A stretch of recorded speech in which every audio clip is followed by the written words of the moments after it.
I need my sledgehammer, and I need that there shovel right there. Let me get them. I gotta get these. I need them for a project. Oh my goodness! I need more space for my stuff!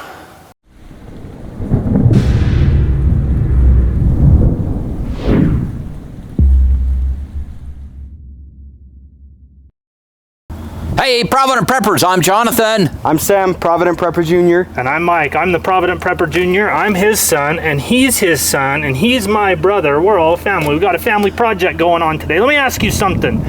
Does your wife ever keep all of her gardening tools in your man space in the garage? That is sacred space. We can't have that. So we have a solution to fix our man space and reclaim the manliness that is the garage, and it's this here shed. You see, we need a place to put all these tools, and we wanted something that was easy to put together. We didn't want to have to paint stuff and have to worry about repainting it. We wanted a shed that we could put up in a day and then have a place to put all this stuff. So this is a shed we picked up at Costco. It was like $600 or $700, not too expensive as sheds go, and it's really easy to put together. It seemed like it would work well for what we want to do. Let me give you a quick overview of how this shed goes together. First, there's a bottom plastic piece. There's two of them that you just lay down, and then you slide the walls into place. They just clip into place, and as soon as all the walls, you go all the way around the perimeter, then you lay the roof on top, and that's pretty much it. Besides, you have about 400 screws that you got to put in, so you'll probably want to drill. It says to do them by hand, but that would take forever. So get a drill. If you know what you're doing, just make sure you don't strip those 400 screws out and you'll be just fine.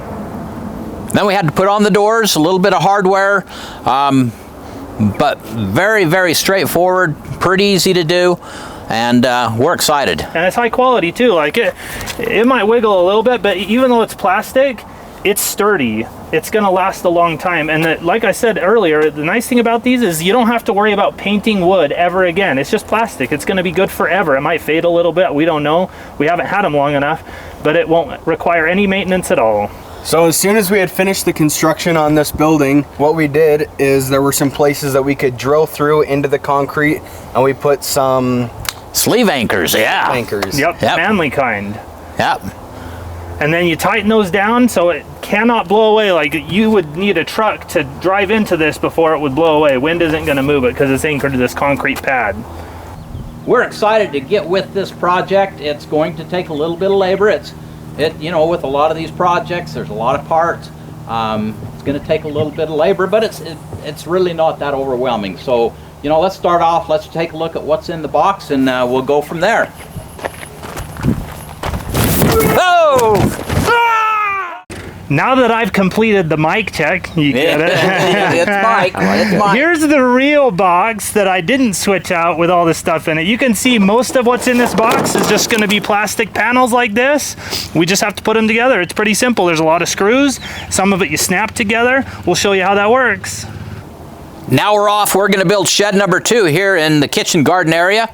Tell us a little bit about that, Mike. Well, first things first, you've got to have a flat and firm foundation. As with all sheds, you probably should, but especially for these plastic sheds that have a plastic floor, if your foundation is uneven, if it's just dirt or rocks, it ain't going to work. The walls won't snap together. It might come apart. So we poured these cement pads, and this is also important so you have a place to anchor it to so the wind doesn't blow it away. So we pour a flat piece of cement here that we're going to use to set this on. We poured it bigger than the shed is going to be so that we'd have space around it. Like on the garden shed that we just showed you, it's going to have a bench on one side so you can sit in the bench in the afternoon in the shade and just stare at your garden, because some people like that. Yeah. So that's where we're starting right now. We're going to get this all unpacked, laid out, and we'll just start building. And I'm going to add right here, this is actually a good fuel storage solution to do also, because we need some place to store fuel where it's safe. And this shed is vented, and it's going to stay fairly reasonable in the summer, fairly reasonable in the winter, a little bit of moderation there to the elements. I think it's a great place. If you need some place to store fuel, you might consider something like this also. It's time for us to reclaim our space. And now, for the question of the day. What are you going to do to reclaim your space? Comment below. And thanks for being part of the solution.